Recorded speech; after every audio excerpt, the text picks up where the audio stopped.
Hello students, भारतीय अर्थशास्त्र में अपन ने भारतीय वित्तीय बाजार तक बात की थी। आज अपन बात करेंगे भारत की नवीन आर्थिक नीति की या फिर आर्थिक सुधारों की। सामान्यतः नीति का तात्पर्य नियम व कानून से है। इस आधार पर नवीन आर्थिक सुधार एक ऐसी परिवर्तित व्यवस्था है जिसके अंतर्गत अर्थव्यवस्था में सार्वजनिक क्षेत्र के नियंत्रण को कम किया गया और निजी क्षेत्र के नियंत्रण को बढ़ावा दिया गया। अतः आर्थिक क्षेत्र से सार्वजनिक क्षेत्र के नियंत्रण को निजी क्षेत्र की ओर हस्तांतरित करने की नीति ही नवीन आर्थिक नीति है। इस आधार पर व्यवहारिक तौर पर स्पष्ट है कि आर्थिक नीति अर्थव्यवस्था के विभिन्न क्षेत्रों की नीतियों का सामूहिक रूप है और इस नीति के तहत भारतीय अर्थव्यवस्था मिश्रित अर्थव्यवस्था से पूंजीवादी अर्थव्यवस्था की ओर अग्रसर है। भारत में नवीन आर्थिक नीति अथवा नवीन आर्थिक सुधार 24 जुलाई 1991 को अपनाया गया। भारत में इस समय प्रधानमंत्री पी.वी. नरसिम्हा राव और वित्त मंत्री डॉक्टर मनमोहन सिंह थे। इसलिए इस नीति को राव मनमोहन मॉडल के नाम से भी जाना जाता है। भारत में नवीन आर्थिक सुधारों का जनक डॉक्टर मनमोहन सिंह को माना जाता है। ये भारतीय अर्थव्यवस्था का वर्गीकरण है। भारत में विदेशी निवेश दो प्रकार से होते हैं, एक तो एफडीआई के माध्यम से और दूसरा होता है पोर्टफोलियो। एफडीआई में एक होती है ब्राउन फील्ड और एक होती है ग्रीन फील्ड। एफडीआई में होता है मुद्रा बाजार, भारतीय वित्त बाजार के अंग हैं और पूंजी बाजार, प्राथमिक पूंजी बाजार और द्वितीयक पूंजी बाजार दो प्रकार के हैं।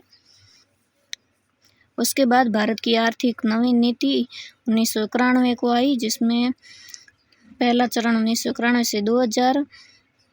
इसमें परिवर्तन क्या किया गया कि उदारीकरण को अपनाया गया प्रथम पीढ़ी में और इसकी दूसरी पीढ़ी में 2000 से 2001 के बीच में वैश्वीकरण और निजीकरण को अपनाया गया। तीसरी पीढ़ी आर्थिक सुधार 2002 के बाद हुए। चतुर्थ चरण के आर्थिक सुधार 2002 के बाद हुए।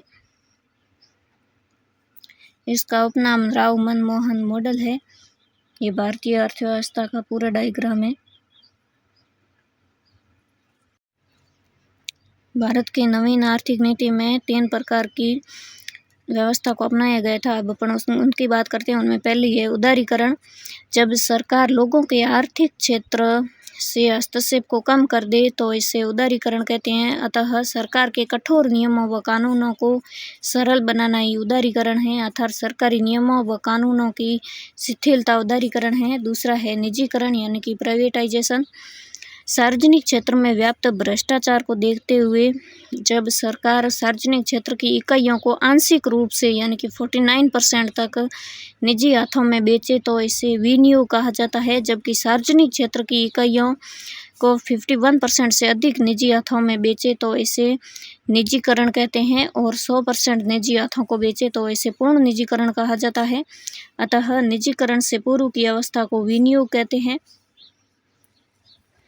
अगला है वैश्वीकरण या फिर भूमंडलीकरण, ग्लोबलाइजेशन। जब विश्व की किसी एक अर्थव्यवस्था को विश्व की तमाम अन्य अर्थव्यवस्थाओं के साथ जोड़ दिया जाए अथवा इन सभी में एक रूपता कायम कर दी जाए तो इसे वैश्वीकरण कहा जाता है। अतः आर्थिक रूप से वैश्विक एकता संगठन को ही वैश्वीकरण कहा जाता है।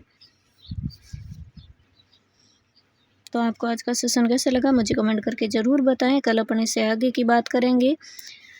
साथ ही मेरे चैनल को लाइक शेयर सब्सक्राइब ज़रूर करें। Thank you so much.